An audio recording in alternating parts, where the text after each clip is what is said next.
Hey guys, Linda Vater here, and today we're going to talk about Encore Azaleas, the azalea that really took the gardening world by storm not too long ago because they rebloom and they put out more blooms more often. And while they're an azalea, they are far from traditional, superior in so many ways. If you're thinking about planting an Encore, or if you've got some Encores in your landscape and you're wondering how to take care of them, let's go through some of the most frequently asked questions one by one.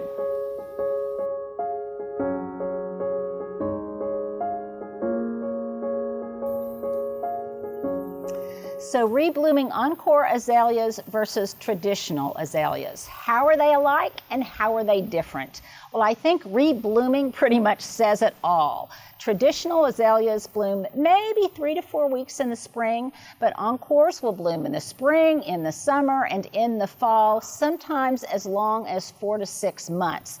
They are far superior in the amount and in the timing of their blooms. Secondly, they are both azaleas and they like their planting conditions a little bit on the acidic side. Don't plant them too deeply and give them an acidic boost with maybe some pecan hulls, some pine bark mulch, or some pine straw when you're planting them, and they both want really good drainage. But thirdly, and probably most importantly, if you're considering adding some to your landscape, they really want more sun, as much as 4 to 6 hours a day, or maybe some high dappled shade. But it will definitely affect the abundance and the quality of the bloom, so make sure they get adequate light. It'll give you a lot more flexibility in your planting. Make sure if you're not getting enough light that you consider maybe thinning out the tree canopy overhead or doing everything you can to ensure that they get a lot more light so they will perform brilliantly for you.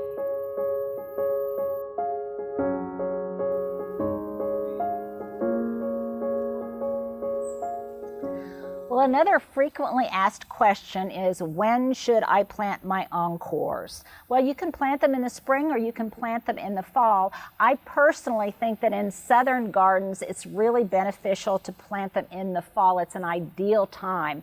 That way they get a chance to kind of really get their root system established before the heat of summer sets in. After planting, though, really make sure that you keep them watered well. You don't want them to dry out. And then how much they bloom and how quickly they bloom after you get them in the ground is going to depend on a number of different things. But it's one of the reasons that when I go to my garden center, I try to make sure that I get one that's really filled with buds. That way I know that they're going to bloom immediately after I get them in the ground. If you're transplanting them from another location, it's really going to depend on the conditions that they were growing in, whether or not they will bloom pretty heavily. And then third, I guess it's just maturity. A 3-gallon plant is obviously going to have more and heavier bloom than a 1-gallon plant. So that will kind of make a difference too. Other than that, just get them in the ground and enjoy the show.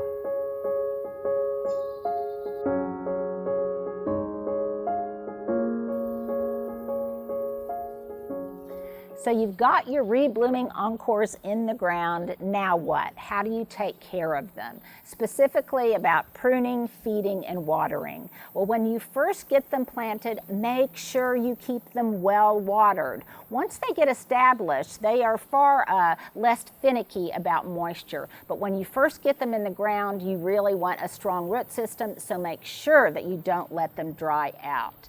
Pruning. Really, Encores have a naturally compact size and you won't need to prune them unless you really want to.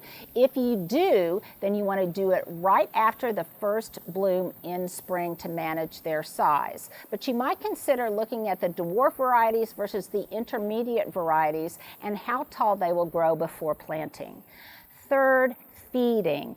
Again, if you have planted them correctly, they don't need a lot of supplemental feeding, but if you want to give them an extra boost, then after the first frost and maybe in late summer to encourage fall bloom, you can really give them a little bit of a feed with an organic balanced fertilizer, and that means the NPK ratio is all of the same. So basically, that's how carefree they are, requiring very little maintenance.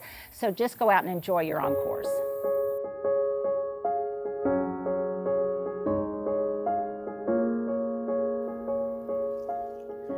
Well, if you're wondering how your Encores are going to make it through the winter, they're going to sail through winter just fine. They're cold hardy down to about zone 6 or zone 7, depending on the variety that you plant. So you may want to take that into account when making your selection.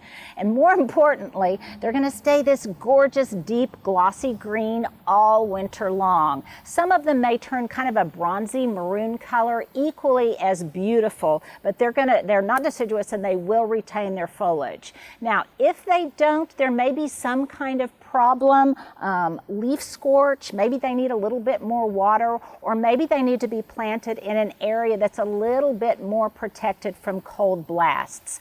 And you can mitigate that a little bit by mulching them with some pine straw or some pecan hulls or something at planting time. But other than that, no problems.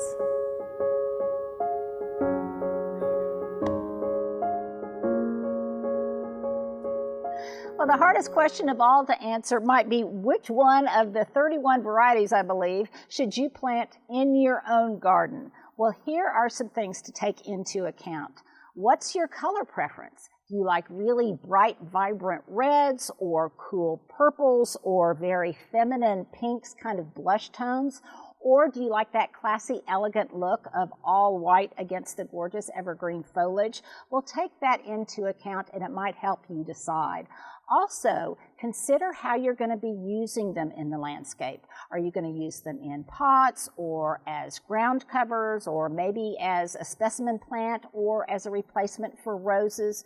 Because in that case, you're going to want to select between the dwarf varieties and the little bit taller intermediate varieties so you can check out just how large they get at maturity. But whether or not you need to plant one of these reblooming Encores in your garden, that's a no-brainer. You absolutely will want to find a place for one of these beauties in your own garden.